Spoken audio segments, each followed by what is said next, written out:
네, 안녕하십니까. 우리 해외에 우리 애국동포 또 전국의 우리 애국 국민 여러분 또 지금도 전국에서 열심히 활동하시는 우리 애국 동지 여러분께 또 인사를 드립니다.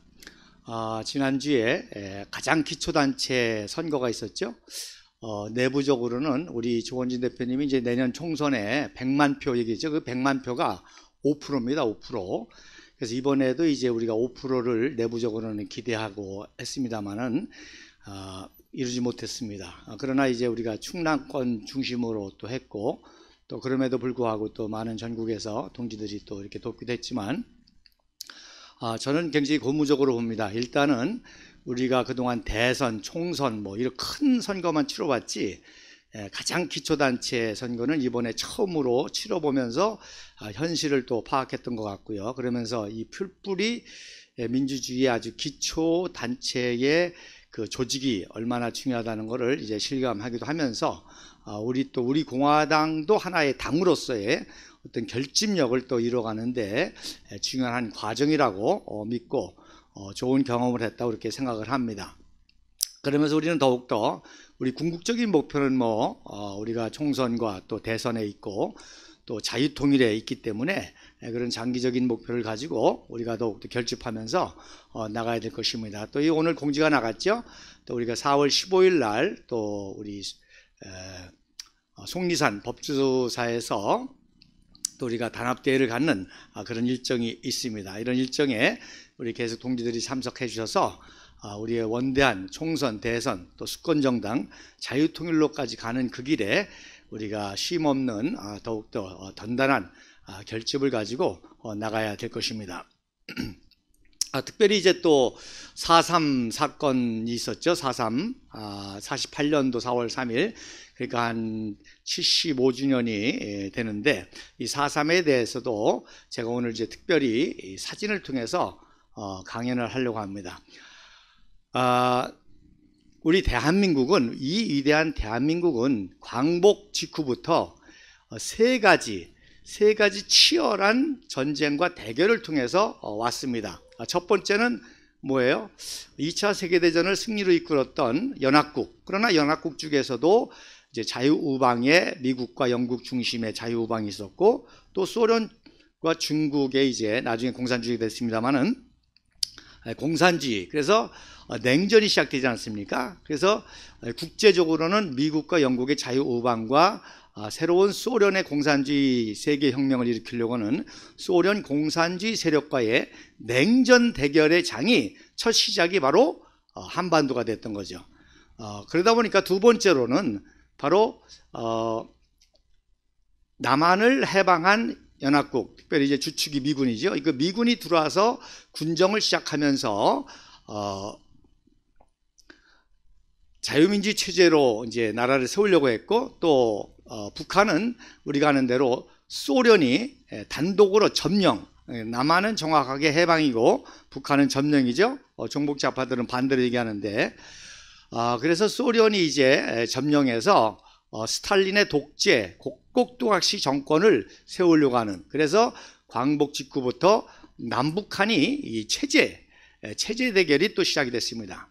자, 그 다음에 이제 세 번째로는 이제 그래서 좌우 이념 대결이 시작이 됐죠. 그래서 남한은 남한대로 남한 내에 우익 세력과 좌익 세력이 대결하고, 역시 북한도 우익 세력과 좌익 세력이 대결했습니다만은 북한은 일사불란하게 소련의 군정의 독재 정권에 의해서 금방 내 우익 세력을 아주 간악하게 탄압을 하고 김일성 꼭두각시를 세워서 공산주의 정권을 이렇게 쉽게 수립했습니다. 그래서 그 과정에서 많은 우익 세력들이 남한으로 월남하게 되죠.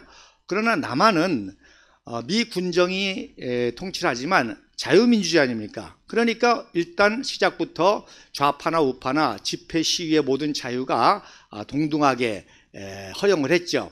그러다 보니까 점점 이 좌익 세력은 자기의 이념을 위해서도 폭력혁명을 불사하지 않습니까? 자기의 수단과 방법을 가리지 않고 자기의 이념을 위해서는, 평등과 공산이라는 이념을 위해서는 폭력혁명도 불사하기 때문에 이제 남한에서는 집회 시위를 자유를 이용해 가지고 이제 폭력화하게 되고, 그래서 또 자유민주주의는 또 자유로운 자기의 의견을 표출하는 거기 때문에 굉장히 더딘 것 같지만 결국에는 이제 이 좌익의 폭력 세력이 점점 드러나면서 이승만 박사를 중심으로 한 우익 세력이 결집하면서 이제 좌익을 이기고 대한민국이 세워지죠. 그게 바로 3년 동안 이루어졌습니다. 1945년부터 1948년도 3년 동안의 냉전, 남북 체제 대결, 그리고 남한 내에서는 이 치열한 좌우 이념 대결이 시작이 된 거죠. 그래서 이 세 가지 대결을 3년 만에 승리로 이끄는 결과가 바로 대한민국의 건국이고, 북한은 이제 소련 꼭두각시 정권이 세워진 것이죠. 그래서 그 3년의 과정에 가장 중간에 뭐가 있습니까? 바로 4.3 사태가 있습니다. 이 세 가지 대결을 집약한 것이 4.3 사태고, 결국 그것을 극복해서 나라를 세운 것이 이제 대한민국이 되는 거죠. 그래서 이러한 역사를 오늘 제가 이제 팩트 사진과 함께 쭉 45년부터 48년도까지를 쭉 이제 설명을 하려고 합니다.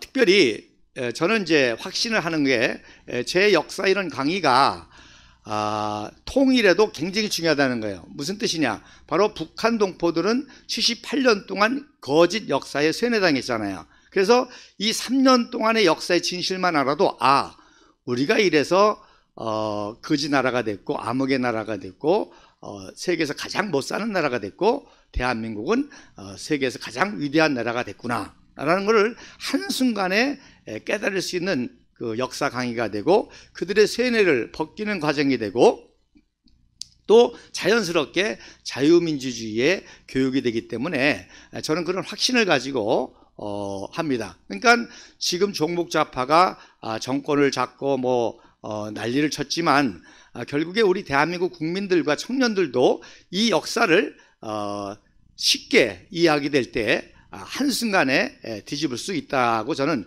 믿습니다. 자, 그러면 첫 번째 사진 여러분 보시기 바랍니다. 첫 번째 사진에 보면, 자, 첫 번째 이제 그 폭력 대결인데 언제 일어나느냐? 1946년 1월 5일 날 일어났습니다. 물론 그 전에 12월 달에 이승만 박사의 우익 중심 세력이 있던 고하 송진우 박사가 이제 공산 세력에서 암살을 당하죠. 그러니까 그러나 그건 이제 개인적인 암살이었기 때문에, 그런데 이제 본격적으로 좌우의 이 대결 폭력이 언제가 시작되느냐? 바로 신탁 통치를 통해서 이제 이루어지게 되죠. 그러니까 이걸로 쫙 나뉘죠. 소련의 신탁 통치안, 그러나 이제 북한은 그걸 찬성하면서 공산주의 정권을 세우려고 하고, 남한은 신탁 통치를 반대하면서 단독 민주주의 정부를 세우려고 했기 때문에, 이 신탁 통치 때문에 친탁이냐 반탁이냐로 좌우가 본격적으로 대결하기 시작한 것이 바로 45년 말과 46년 1월 달인데, 자, 여러분 사진 보시면 우리가 태극기 집회를 많이 했던 이 덕수궁 대한문 뒤에 정동제일감리교회가 있지 않습니까? 이승만 박사가 다니던 교회고 우익의 중심지라고 할 수 있는데, 거기에 정동제일감리교회 그 옆에 덕수궁 돌담길에 영어로 포스터가 있죠. 포스터가, 그 영어 포스터 내용이 뭡니까? 바로 신탁 통치를 결사 반대한다는 거예요. 그래서 신탁 통치를 철폐하지 않으면 우리는 죽음을 선택하겠다. 굉장하죠? 자, 여기에 반해서 마찬가지로 좌파는 뭐예요? 신탁 통치를 찬성하면서 우익 세력을 생명을 걸고 이제 파괴하려고 하는 겁니다. 그래서 이때부터 이제 본격적인 대결이 시작이 되는데, 자, 그 다음 사진을 보면, 자, 한 청년이 이제 정동제일교회에서 우익 청년이죠. 대단히 용감한 청년 같은데 거기서 연설합니다. 반탁에 대한 연설을 하고 친탁을 주장하는 이 공산주의 세력과의 그 투쟁을 성토대를 하게 됩니다. 그리고서는 여기서 집회를 마치고 덕수궁에서 나와가지고 종로로 행진을 하는데, 세종로로 행진하는데, 이 광화문에서 좌익 세력의 학병동맹이라고 있어요. 학병동맹, 즉 뭐냐, 일제시대 때 학병으로 일본에 끌려갔다가 이제 해방돼서 들어온 이 학병들이 굉장히 세력이 셌죠. 왜? 뭐 군대까지 갔다 왔는데다가 또 무기도 또 가져왔기 때문에. 그래서 이 학병동맹이 거의 공산주의 계열이 많았습니다. 그런데 그 중에서도 우익 청년들이 있어요. 임선아 청년이라든지 또 우리 장도영, 이게 학병은 아니지만 이런 그 우익 청년들이 학병에서, 공산주의 학병에서 탈퇴해가지고 조선 학병이라고 하는 학병단이라는 새로운 단체를 또 만들었습니다. 그래서 그 청년 세력들이 축이 돼가지고 반탁 운동을 해서 우익 학생 청년들과 함께 행진을 하는데, 학병 청년들이, 이 공산주의 학병 청년들이 기습 공격을 해가지고 400명이 다칩니다. 그러니까 뭐 그 광화문에 피가 낭자했죠. 우리가 매일 그 천막당사 했던 거기에 아주 유혈이 낭자했습니다.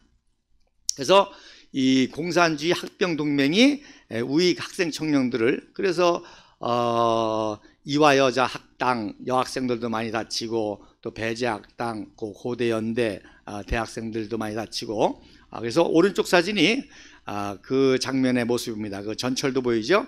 그래서 광화문 사거리에서. 그래서 이때가 이제 본격적인 좌우, 특별히 이제 청년들이 아무래도 앞장설 수밖에 없고, 왜 또 청년들 자기들이 미래잖아요. 어떤 체제와 어떤 나라가 세워지느냐가 자기의 운명이 좌우되고 자기의 미래니까 청년들이 전위부가 돼서 이렇게 싸운 겁니다. 그래서 이렇게 이제 혼란하니까 그 유명한 이제 장택상 수도경찰청장이죠. 지금의 이제 서울경찰청인데, 그때 이제 그 당시는 경기도청이 이제 서울까지 다 해서, 그래서 장택상 이 어르신이 열받아 가지고 이제 기관총을 동원해 가지고 그 삼청동의 학병 동맹을 습격해 가지고 그야말로 작살을 냅니다. 그래서 물론 이제 항복 권고도 했고 투항 권고도 했는데 말을 안 들으니까 이제 싹 쓸어버렸죠. 그래서 이게 이제 결정적인, 이제 좌익이 무너지고 우익이 승기를 잡게 된 결정적인 이제 계기가 됐는데, 그래서 종북좌파는 지금도 이제 학병동맹 사건도 이제 또 뒤집으려고 그러죠. 그래서 다시 말씀을 드리면, 공산주의 학병동맹이 신탁통치를 반대하는 우익을 공격해가지고 400명이 다치는 그 유혈이 낭자한 그 사태를 이제 제압한 게 보수파의 거두였던 이 장택상 어른이었다는 겁니다. 자, 그 다음 사진 보면, 그래서 이제 2월 달부터 이제 본격적인 체제 대결이 시작되는데, 북한은 곧바로 북조선 인민위원회를 세워가지고 김일성을 위원장으로 곧바로 세웁니다. 그러니까 뭐 이거 6개월도 안 되는 거예요. 그래서 이 평양시청이죠. 평양시청에 그 당시 뭐 태극기가 걸려 있을 정도로, 그리고 형식기장으로는 뭐 영국기, 연합국기 걸어놓고 김일성을 인민위원장, 그래서 인민위원회를 설립했다고 거의 뭐 이제 준 정부기관의 역할을 하는 거죠. 표면적으로는 물론 소련이 다 조정하지만. 그래서 이제 시작이 됐는데, 남한은 그제서 이제 이승만 박사가 프란치스카가 이제 혼자 사시다가 공항에 이제 영접하러 나온 사진인데, 그러니까 비슷한 시기예요. 그래서 이제부터 이제 이승만 박사가 우익의 중심이 돼가지고 하죠. 그래서 여기 나갔던 청년 중에 유명한 청년이 있죠. 바로 이철승이가 그때 그 당시 고대 총학생이자면서 우익 학생의 이제 거두가 됐던 거죠. 그래서 이때 이승만 박사를 같이 가서 마중 나갔습니다. 그래서 그 사진도 있습니다만은 그런 사진을 다 볼 수 없으니까. 그래서 이제 두 번째 뭐예요? 본격적인 남북 체제 대결이 시작됐다는 거죠. 조금 아까 뭐예요? 남북 좌우 대결이 시작된 거고. 자, 그다음. 자, 그러다 보니까 그다음 3월 달에 뭐가 있어요? 3.1절. 이 3.1절이 중요한 게 1946년 3.1절 27주년인데, 자, 광복구 첫 3.1절이에요. 그동안에 3.1절 이후에 3.1절이 국내에서는 못하지 않습니까? 뭐 3.1절 말만 꺼내도 국내에서는 일경이한테 체포를 당하고 태극기만 들어도 손이 잘리고 애국가만 불러도 난리가 나. 그래서 일제 36년 동안 3.1절 3자도 꺼내지 못하다가 광복을 맞이하니까 이 제27주년 첫 국내 3.1절 행사가 얼마나 중요하겠어요. 굉장히 중요하죠. 그런데 이때부터 좌우가 따로 집회를 합니다. 그래서 당연히 우익은 3.1 정신을 이어받아 가지고 그 3.1 독립 정신으로 건국 정신을 이어가려고 하는 건국 운동이 시작되죠. 당연히 이제 이승만 박사가 중심이 돼 가지고, 그래서 이승만 박사를 중심으로 한 우익 세력은 미 군정청이 협조를 받아 가지고 보신각에서 이승만 박사가 제안하죠. 보신각도 타종을 처음으로 했거든, 36년 만에. 그래서 보신각 타종으로 3.1운 기념식을 하고, 그 다음에 서울운동장에서, 그 당시는 이제 서울운동장, 동대문운동장 가장 컸잖아요. 거기서 이제 대대적인 3.1절 기념 집회를 했죠. 그런데 좌익은 어디서 했냐? 남산공원에서 했습니다. 남산공원에서. 그래서 사진에 보시면 오른쪽에 이승만 박사가 보신각에서 연설하시는 장면이고요. 그 다음에 왼쪽 사진이 바로 남산에서 좌익이 집회하는 장면인데, 아시는 대로 지금도 우익교회가 있고 좌익교회가 있는 것처럼 거기 보면 십자가 보이죠. 좌익 집회에 좌익 기독교가 이렇게 또 그때 동시가 됩니다. 한 가지 재미난 것은 우익 집회는 항상 태극기가 있고 좌익 집회는 태극기가 별로 없다는 거예요. 그래서 보신각 집회 때 이제 이승만 박사가 축사하고, 또 김규식이 참석을 하고, 또 민족대표 33인 중에 그 당시에 생존한 가장 고령자가 오세창 선생인데 83세였습니다. 그래서 83세 오세창을 하니 만세 삼창을 했죠. 그런데 지금 우리나라 역사학계가 어느 정도 왜곡이 됐냐면, 자, 당연히 보신각 집회의 핵심은 이승만 박사잖아요. 이승만 박사 사진들은 다 거의 가렸습니다. 그리고 누구를 띄우죠? 김구가 나온 사진, 김규식이가 나온 사진만 띄웁니다. 그래서 이게 유일하게 제가 한 장 구한 사진인데, 뭐 김구가 나온 사진은 많이 있습니다. 자, 그런데 남산에서 좌익의 주제는 뭐예요? 아니, 나라도 세우기 전에 세계를 주장합니다. 이게 뭐예요? 세계 공산화, 소련의 세계 공산화의 용어죠. 세계. 그 다음에 민주, 그들이 항상 내세우는 건 민주화 아닙니까? 독재면서 민주. 그 다음에 항상 청년들을 앞세우죠. 그래서 세계 민주 청년은 뭐 슬로건은 그렇듯하죠. 평화와 건설을 위해서 단결하자. 그래서 이 단체는 뭐냐? 세계 민청. 그래서 민주 청년 동맹. 이게 이제 빨갱이 그야말로 골수 세력이죠. 그래서 이 세계 민청, 여기에 배우 역할을 한 게 누구냐? 바로 김원봉입니다. 자, 그러니까 46년 3.1절 집회 때부터 본격적인 이 좌우 대결과 남북 체제 대결과 국제 전쟁이 시작이 됐던 거죠. 자, 그리고 그 다음 사진 보세요. 그래서 그 다음 사진 보세요. 김구, 또 이승만 박사, 또 오색창 선생이 앉아 있는 그런 사진입니다. 그러니까 그리고 그 뒤에 누가 앉았습니까? 이승만 박사의 독립운동 당시에 독립자금을 비밀리에 윤치호의 비밀 그 자금을 이승만 박사에게 전달했던 윤치영, 비서 역할을 했던 윤치영이가 이제 뒤에 앉아 있죠. 그래서 윤치호 친일파도 다 조작입니다. 그래서 윤치호가 비밀리에 이승만 박사의 독립자금을 대줬고 정보를 대줬고, 그러나 해방 후에 이제 친일파로 몰려서 충격을 받아가지고 이제 자살설도 있고 뇌출혈설도 있지만, 자, 어쨌든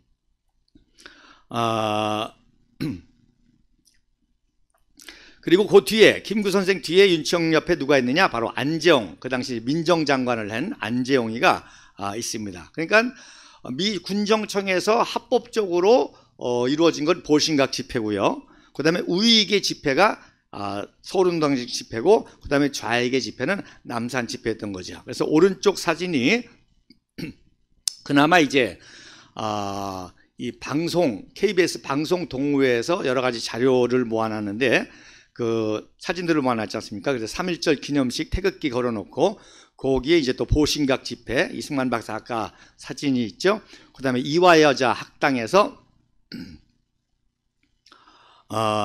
노래하는 거, 그 다음에 그 밑에 이제 김구 선생의 축사하는 거, 그리고 그 밑에 이제 하지가 기념사 하는 거 나오죠. 그래서 다시 말씀드리면 이승만 박사가 주도했는데 이승만 박사의 사진을 지금 다 많이 가리고 있다는 사실입니다. 자, 죄송합니다. 그 다음 사진 보시죠. 그 다음에 이제 서울역 집회입니다. 이제 대대적으로 모여가지고 그리고 이제 동아일보 일면에 이승만 박사의 그 3.1운동 소식이 전면에 배치해져. 여기에 김구가 있습니까? 없죠. 김구식 없습니다. 이승만 박사가 헤드라인입니다. 그래서 김이, 그리고 그 다음에 이제 오세창 선생 얘기가 나오고, 민족 신생의 국경일인 3.1절, 그래서 대대적으로 이승만 박사의 사진을 놓고 동아일보에 나오는 사진이 있고요. 그 다음에 이제 서울운동장 사진인데, 역시 이승만 박사의 모습은 안 보이고, 이제 보면, 왼쪽부터, 이명신, 그 다음에, 윤치영, 그리고 장택상, 그 뒤에 있지만 순서대로 제가 하는 겁니다. 그 다음에 이범석, 그 다음에 신웅호, 그 다음에 신익희, 그 다음에 맨 오른쪽에 명재세. 결국 이분들이 이승만 박사의 지시를 통해서 산임운동을 했던 실무자들이고요. 이들이 3.1운동, 일제식민지 당시에도 비밀리 독립운동을 하다가 해방된 후에 이승만 박사를 도와서 이런 우익운동을 해서 결국에 건국됐을 때 최고 이제 지도자 되잖아요. 이명신 상공부 장관, 윤치현 내무부 장관, 장택상 수도경비국장 하다가 아까 말씀드린 대로 공산주의 때려잡고, 그 다음에 초대 외무장관, 이범석 국무총리 겸 국방장관, 신웅호 체육회장 나중에 주일대사, 그 다음에 명재세 감사원장이 지금 그 당시에 신경원장이라고 했는데 감사원장. 그래서 이승만 박사를 중심으로 이런 유익 세력이 결집함으로 말미암아 이제 좌익을 물리치고 대한민국을 건국해 나가는 과정입니다. 자, 그 다음 사진에 보면 우익 세력이 이제 3.1절 기념식에 대한 안내문입니다. 안내문. 그래서 기미 독립선언 기념 전국대회, 그래서 당일 행사 절차에 대한 게 있고요. 내용이 있습니다. 그래서 근계 시야 맹춘이라고 한문을 썼는데 그게 바로 초봄의 삼가 알립니다. 그리고 이제 또 하나 재미난 거는요. 이런 우익의 그 자료는 다 이렇게 희미하게 다 잘 안 보여요. 그래서 이걸 해독하느라고 굉장히 힘든데 또 좌익 것도 불리한 것들은 희미하게 처리를 하죠. 자, 어쨌든지 간에 그래서 3.1 독립정신의 운동을 이제 건국, 자유민주주의 건국으로 가자고 하는 그런 내용의 이승만 박사를 중심으로 한 우익 포스터고요. 재미난 거는 이제 행진 코스를 제가 해독을 했는데 동대문 종각, 안국역, 그 다음에 군정청, 그 당시는 이제 중앙청이죠. 광화문 사거리, 그 다음에 서대문, 경성, 서울역, 그 다음에 남대문으로 이렇게 돌아가는 그런 행진 코스입니다. 자, 그 다음 좌익입니다. 좌익도 남산공원에 대한 포스터를 이제 2월 26일자 포스터인데, 자, 남산공원으로 모이자. 120만, 그 당시 서울 인구가 한 120만이었던 것 같아요. 그래서 남산공원으로 120만 시민은 남산공원으로, 그러니까 뭐 3.1절 때부터 좌익의 세대결이 있었던 거죠. 자, 그리고 이제 여기서 중요한 거는 공산주의 좌력은 3.1운동도 실패했다고 보는 거예요. 그러니까 그 실패했는데 공산주의 혁명으로 성공시키겠다는 거예요. 그러니까 3.1절에 대한 해석이 이때부터 완전히 달라집니다. 그래서 일본 제국주의를 강조합니다. 이 일본 제국주의라는 말이 이때 하나의 캐치프레이즈라는 거예요. 왜? 미국 제국주의로 모함하기 위해서. 그동안에 제국주의를 안 썼습니다. 그냥 일본 식민지지. 일본의 식민지를 많이 썼지. 근데 이제 정치적인 프로파간다로 이제 그 좌익들이 일본 제국주의를 강조합니다. 그래서 동시에 뭐예요? 미국 제국주의 타도로 나가려고. 그다음에 타도라는 말 쓰고, 그다음에 봉기라는 말을 쓰죠. 그다음에 외놈의 정신적 마전인 남산 광장에 모이자. 왜? 여기에 신사가 있었잖아요. 그리고 자, 그다음 더 중요한 거, 친일파 민족 반역자를 소탕하자. 친일파 민족 반역자라는 말이 이때 처음 나옵니다. 네. 정치적인 용어로. 그래서 친일파 민족 반역자를 소탕하자. 그리고 또 하나 재미난 말은 국수주의를 분쇄하자. 이게 뭐야? 민족주의. 그러니까 공산주의는 민족주의가 아니잖아요.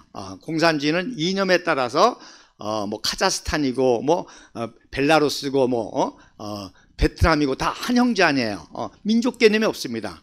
그러니까 당연히 이 민족주의, 국수주의는 공산주의에 반대가 하니까 이때 또 나온 거죠. 또 왜 친일파를 반대하느냐? 그 당시 모든 사회 지도층의 세력이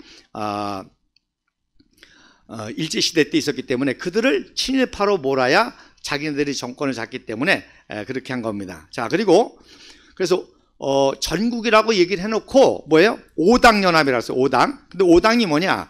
신한민족당, 인민당, 공산당, 독립동맹, 조선 민주당. 이게 뭐다? 공산주의 계열이죠.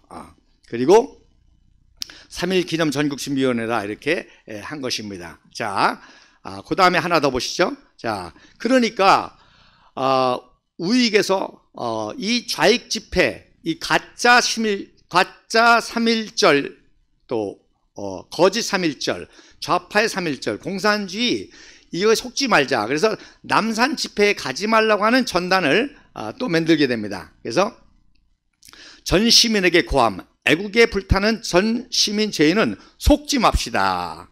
오직 3.1 기념행사는 어디요? 당연히 우리공화당이죠. 서울운동장, 서울역 집회죠. 거기 참가했다. 시민이요. 3.1 1일은 어디로? 남산 가지 말고 촛불 가지 말고 어디로? 서울운동장으로. 그리고 청년 몰입에는 남산 공원으로 모이려 한다. 그러니까 공산주의 청년들을 선동해 가지고 남산 공원으로 모이려 한다는 겁니다. 그리고 반탁 행진을 한다고 속여서 결국에 뭐예요? 친탁하려고 한다는 거죠. 그래서 그 다음 한문이 해독이 안 되는데 지금 해독 중에 있는데 뭐뭐한 시민은 속이려고 한다.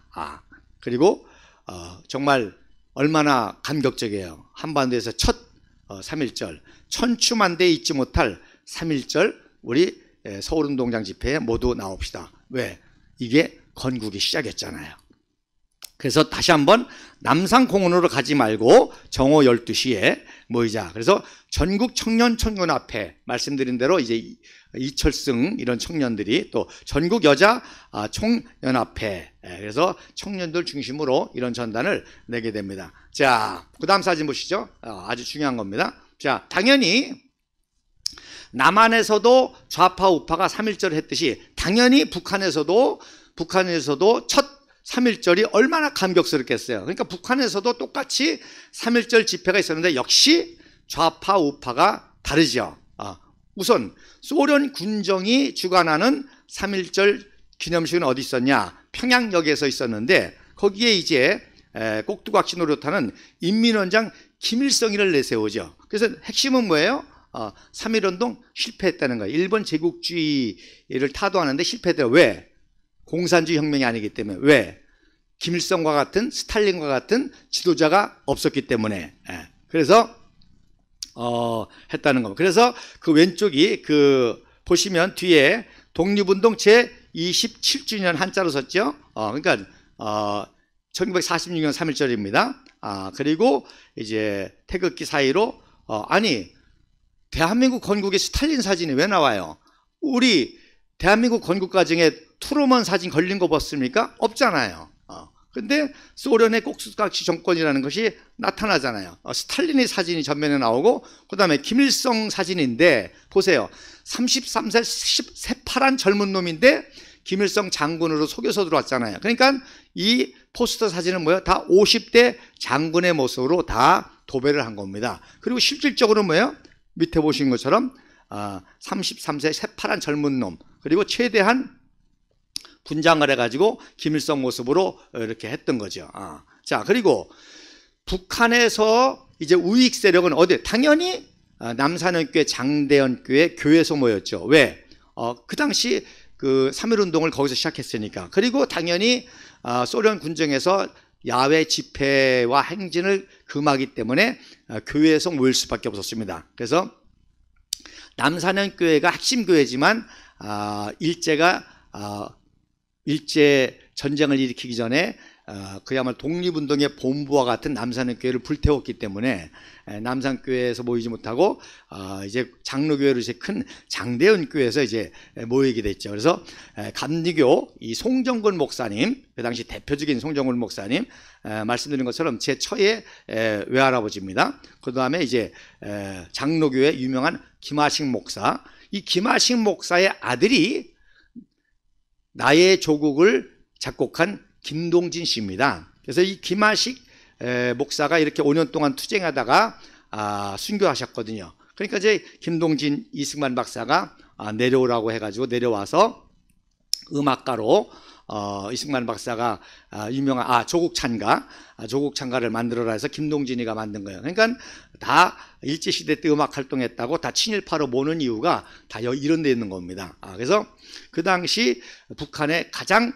중요한 우익의 중심이었던 게 기독교였거든요. 웬만한 이제 우익 세력들은 이제 조만식 선생은 바로 감금당하고, 또 조만식 선생 밑에서 일했던 정일권, 백선엽, 또 백인엽, 김백일 이런 청년들이 이제 월남하고 하니까, 그러니까 이제 끝까지 북한의 양떼를 지키면서 투쟁했던 게 목사님들이거든요. 그래서 감리교회 거두인 송정근 목사, 장로교회 거두인 김하식 목사가 중심으로 돼가지고 장대현교회에서 3.1절 기념식을 했는데 역시 방해를 했죠. 못 가게 하고 뭐 체포한다고 조사한다고 하고. 그 다음에 또 재미난 거는 33 중에 한 분인 신석구 목사님이 감리교 목사로 평양에 사셨거든요. 평양에서 목회하다가 은퇴했기 때문에. 그래서 유일한 33인 중에 한 분이 신석구 목사님이 평양에 있으니까 당연히 소련 궁정에서는 이제 신석구 목사를 이용하려고 평양중앙방송국에 출연을 시켜가지고 원고를 줬죠.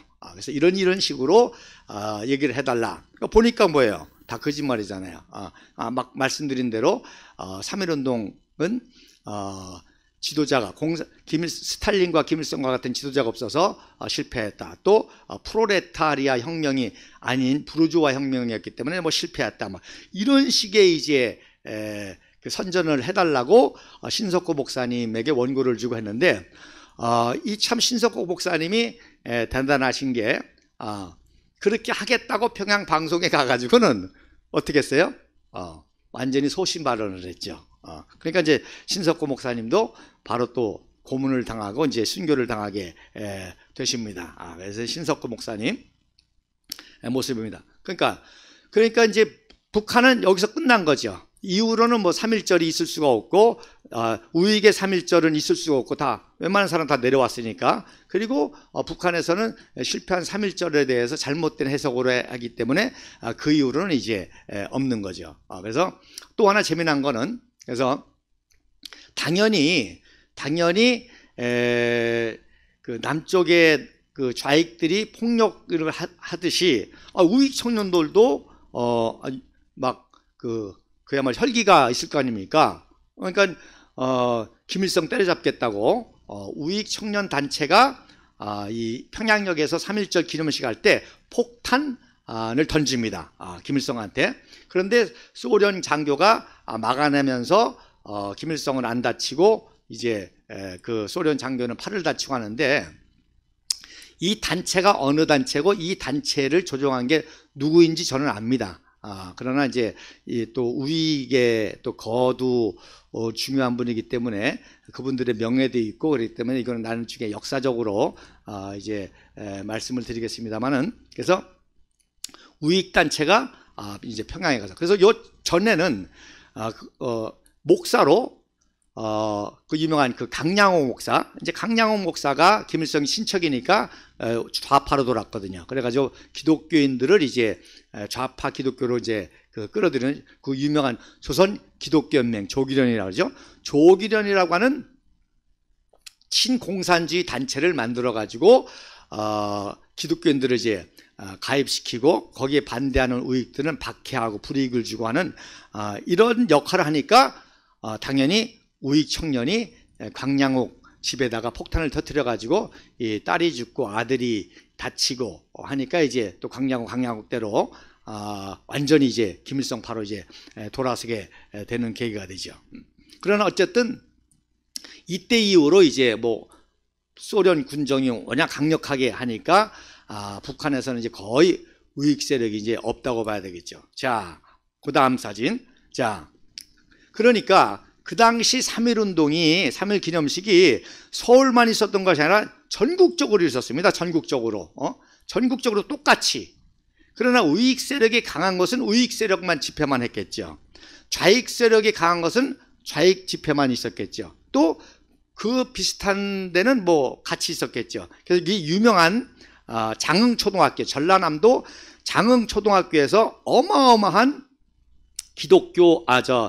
이 기독교기도 하지만 이 우파 집회가 있는 사진입니다. 여기서 왜 이렇게 대대적인 집회를 하느냐? 바로 3.1운동의 시발점이 된 28 독립선언을 했던 핵심 청년이 인천 김성수와 근초 백관수거든요. 이 두 청년이 바로 이승만 박사의 밀명을 받아가지고 이명신과 사락스 선교사의 밀명을 받아가지고 28 독립성년을 주도했던 아주 3.1운동의 핵심 청년이었습니다. 당연히 그러니까 이런 뿌리가 있으니까 그들의 고향인 이 고창이 고향이고 부안이 고향이거든요. 그러니까 그 우익 세력이 이렇게 대대적으로 그 3.1 기념식을 할 수가 있었던 거죠. 그래서 이 사진이 유명한 사진입니다. 그래서 근촌 백관수는 어느 정도 유명한 사람이냐? 이후로 이제 고문도 당하고 했습니다만 비밀 독립운동하면서 여러분 우리가 백사가 부르죠. 백사가 이 몸이 죽고 죽어 그거 우리가 백사가 노래로 해서 부르지 않습니까? 이승만 박사가 하와이에서 이 백사가를 친필로 회오를 써가지고 백관수에게 비밀로 줍니다. 제가 그 회오를 또 이제 한번 그 전에도 이제 우리 공카에 올리기도 했는데 뭐 굉장하죠. 이승만 박사가 친히 백사가를 친필 회오로 써가지고 근촌 백관수에게 보낼 정도의 인물이니까. 근데 안타깝게 지금 납북이 6.25 동란 때 납북이 되셨는데. 인천 김성수는 나중에 이제 부통령, 제2대 부통령까지 되지 않습니까? 자, 그 다음에 화천. 보세요. 화천도 이제 우익 세력들이, 강원도 지역이 이제 기독교 세력이 강했기 때문에, 그 다음에 이제 화천에서도 어마어마하죠? 어디서 태극기를 이렇게 준비했는지, 화천, 이제 강원도 화천에서 태극기 집회하는 겁니다. 자, 그 다음 사진 보세요. 자, 부산입니다. 그런데 좌익이 많은 도시가 어디였느냐? 부산하고 제주였습니다. 왜? 부산하고 제주는 일본하고 가깝잖아요. 그러니까 일본에서 살던 많은 사람들이 좌파가 많았습니다. 왜냐하면 일본 내에서도 일본 천황이라든지 일본 제국주의에 반대하는 정치 세력이 공산주의 세력이었잖아요. 그러니까 자연히 조선인들이 가가지고 일본에서 좌익 세력들이 많았던 거예요. 그러니까 해방되니까 일본에서 건너온 부산 사람들과 제주도에 좌익이 많았죠. 그러니까 부산은 그래도 제2의 도시이기 때문에 우익 좌익이 대등했는데 제주 같은 경우는 거의 좌익이 장악을 했습니다. 그래서 이 사진이 바로 부산에서 좌익 세력이 3.1절 집회를 하는데 이놈들 대단하죠? 트럭 가지고 행진합니다. 근데 그 트럭에 뭐라고 쓰여있는 거 아니? 실업자 국가보호제를 실시하라. 아니 나라도 생기기 전에 미 군정청해를 향해서 실업자 국가보호제를 실시하는 거예요. 이거 완전히 뭐예요? 포퓰리즘 빨갱이잖아요. 그래서 남노당원들이 트럭을 행진하는 이게 부산의 상황이었습니다. 제주는 말할 것도 없죠. 제주는 완전히 빨갱이 집회를 한 거죠. 3.1절 집회가. 자, 그리고 왜 그래? 그 다음에 이제 이 친일파 척결에 대한 제일 첫 마디가 어디서 부산에서 나왔습니다. 박건웅이라는 놈이 이게 이제 공산당 아주 거두인데 이 박건웅 입법위원도 하고 이 박건웅이가 자 해방 당시에 가장 큰 그 일본이 물러가고 새로운 정치 세력으로 가장 큰 세력이 뭐예요? 당연히 구한말 세력이죠. 구한말. 재산과 이런 게 많이 뿌리겠으니까.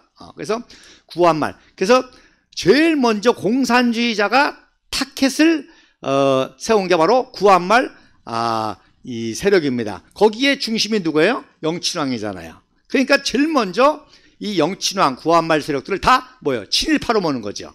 그래서 박건웅이라는 놈이 부산에서 떠버리기 시작한 거예요. 친일파 영친왕, 구한말 세력을 처단하자. 그랬더니 부산 사람들이 다 순진한 국민에게 야 이 새끼야 네가 뭐야? 야 영친왕이 친일파면은 뭐 우리도 다 친일파니냐? 우리가 다 친일파라는 얘기냐? 그래가지고 몰매 맞아 죽을 뻔했죠. 이 박건웅이. 나중에 이제 월복했습니다만은. 그러니까 친일파라는 말이 왜 나왔냐?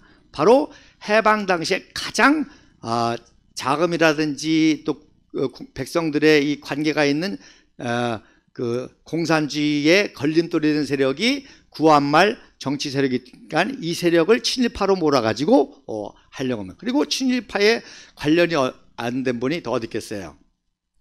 제 할아버지가, 제 조부가 논산에서 면서기를 했거든요. 면서기. 여러분 일제시대 면서기도 대단합니다. 왜? 글을 알아야 되잖아요. 면서기. 면장은 다 일본 사람이고. 근데 제가 어렸을 때 우리 할아버지가 늘 아주 맨날 다 아주 당당하게 자랑스럽게 하는 말이, 어느 날 면서기로 이제 퇴근하는데 면장이 가방을 집으로 갖다 주라고 그러더라는 거야. 그래서 우리 할아버지가 그랬다는 거야. 내가 공무입니까? 사무입니까? 공무입니까? 사무입니까? 그랬다는 거를 아주 어렸을 때부터 제가 아주 귀가 닳게 들었습니까? 이게 무슨 소리냐?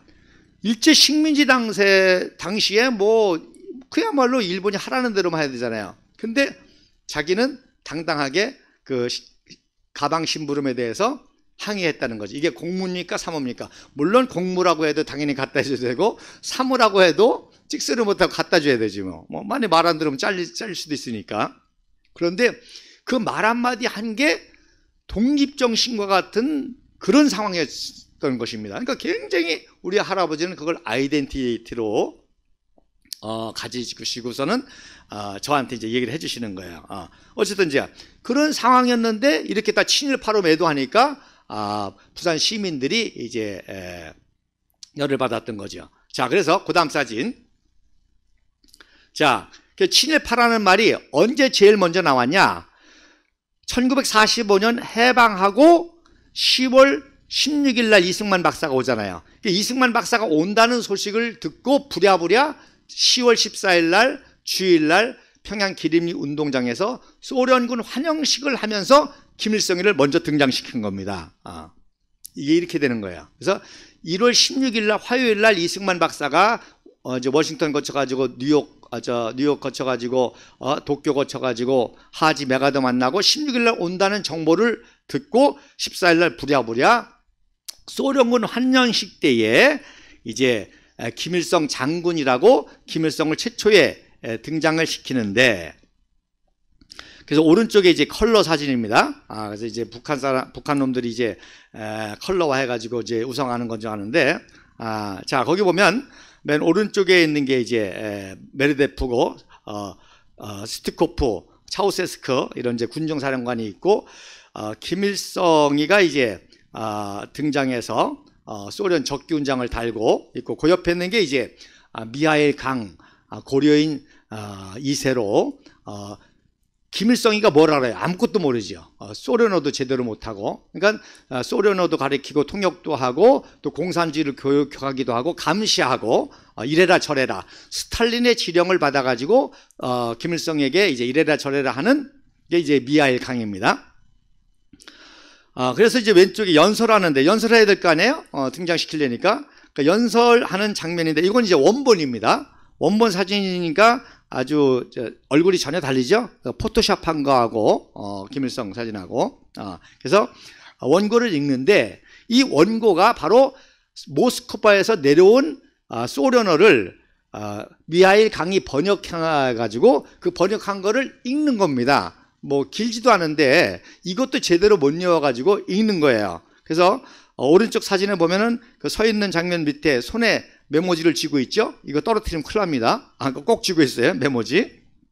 그래서 이제 메모지를 읽는데 그 내용이 뭐냐? 그 내용이 힘 있는 자 누구예요? 사회 전문가 아니에요. 이게 누구예요? 다 친일파잖아요. 돈 있는 자 자본가입니다. 이게 다 누구예요? 부르주아 친일파입니다. 일제시대 때 뭐 은행을 근무했다든지 화신백화점 가지고 있다든지 또 지식 있는 자 뭐 다 대학 교수 엘리트 계층 아니에요? 그래서 모든 힘을 새 민주조선 건설을 위하여 동참하라. 한마디로 뭐냐? 친일파래도 공산주의 정권에 참여하면은 다 민주인사가 되니까 여러분 당연히 새로운 나라를 참여하려니까 돈도 필요하고 지식도 필요하고 또 전문적인 전문가들도 필요하고 여러분 은행 이거 뭐 노무자들이 할 수 있어요? 글 모르는 사람이? 진남포에 포스코 같은 제철 공장 그거 누가요? 당연히 전문 엘리트가 해야 되잖아요. 이게 남한에서는 이런 사람들 다 친일파라고 몰았던 거예요. 소련 지령에서. 그러니까 당연히 북한에서는 뭐야? 그런 친일파가 없으면 나라가 안 세워지잖아요. 그러니까 친일파라 하더라도 공산주의 정권을 세우면 너희들은 영웅이다. 그래서 친일파라는 용어 자체가 이때 나오게 된 거고, 그래서 북한에서는 그런 모든 진짜 친일파라 할지라도 공산주의 정권에 협조하면 영웅이 되니까, 그러니까 남한 내에서는 당연히 이승만 박사의 민족주의 계열이 정치 세력이 되니까 남한의 골수 친일파들은 다 어떻게 돼요? 월북을 하지요. 그리고 북한에 있는 친일파래도 공산 정권이 싫은 사람은 어떻게 해서 내려오겠죠. 이게 중요한 겁니다. 그래서 똑같이 남북한 해방단이 똑같지 않습니까? 그런데 남한 내의 친일파들은 견딜 수 없으니까 북한으로 넘어가서 공산주의 정권 참여하고, 북한에 있는 친일파래도 물론 그런 악질들은 뭐 많지 않겠지만 그래도 북한 정권이 싫고 이 공산주의 사상이 싫고 또 지주들 이런 사람들이 막 뺏기니까 땅 뺏기지 재산 뺏기지 집 뺏기지 하니까 뭐예요? 내려올 수밖에 없는 거죠. 그래서 내려와서 이승만 정권에 참여하니까 공산주의자들이 그들을 이제 친일파라고 매도하게 되는 것입니다. 자, 그래서 오늘 46년도까지 밖에 못했네요. 자, 그 다음 사진 보고 그러면 이제 다음 주에 계속 이어가겠는데, 그 다음이 이제 47년도 3.1절입니다. 그래서 47년도에 이 문서 자료는 좌파만 남아 있습니다. 저는 아까도 말씀드렸지만 하여튼 우파에게 유리한 자료는 이 좌파가 다 감추거나 비공개하거나 가리고 있고, 좌파에게 유리한 자료들만 이제 공개하게 되고 한다는 겁니다. 그게 사진이 됐든 문서가 됐든. 근데 이제 47년도 28주년이죠. 좌파가 좌파 집회, 또 대대적인 집회를 합니다. 그래서 이때 이제 또 대규모 폭력 사태가 일어나는데, 자, 그때 문서인데, 역시 이 문서도 여러분 이 문서 캡처 스캔한 겁니다. 그러면 얼마든지 자세히 볼 수가 있어요. 근데 좌파놈들이 이렇게 해독하기 어렵게 이렇게 공개를 하는 거예요. 지금 뭐 국사계 뭐 다 장악해 있으니까. 그래서 제가 핵심적인 거를 해독해낸 게 뭐냐? 자, 이때부터 본격적인 노동자, 농민, 학생, 소수민, 근로자, 인민의 피로 하는 이제 3.1운동을 이런 프롤레타 혁명으로 이제 바꾸려고 하는 그런 용어들이 나옵니다. 3월절에. 그러면서 이제 나오죠. 일반 시민들, 일반 반동이라고 그래요. 이제 일반 반동이 선전함과 같이 지주, 대자본가 이런 사람들은 민족지사가 아니고 민족주의자의 공로가 아니라는 거예요. 당연하죠. 일본에서 유학한 백관수, 인천 김성수, 다 이런 엘리트들이 3.1운동을 했지 않습니까? 그러니까 이들이 이제 영웅이 되는 걸 반대해서 이들의 공로가 아니라 노동자 농민들의 프로레타 혁명했다는 게 3.1운동을 그렇게 해석을 하는 거죠. 그리고 이제 뜬금없이 뭐가 나와요? 모스크바 3상회의 신탁 통치를 결정한다. 지지한다. 그리고 이 3.1 투쟁의 계승자는 누구냐? 바로 근로인민이다.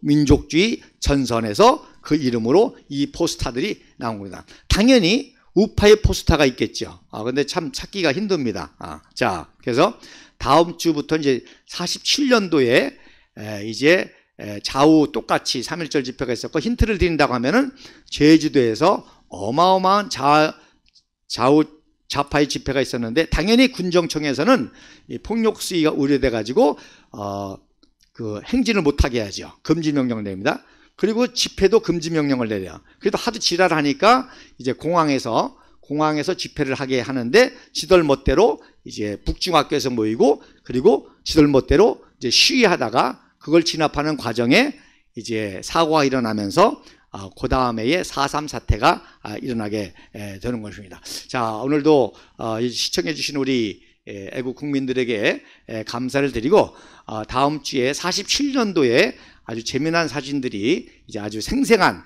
이제 막 폭력 행사하고 죽고 뭐 하는 그런 생생한 사진들을 보여드리면서 47년도 얼마나 치열하겠습니까? 건국 1년 전이죠.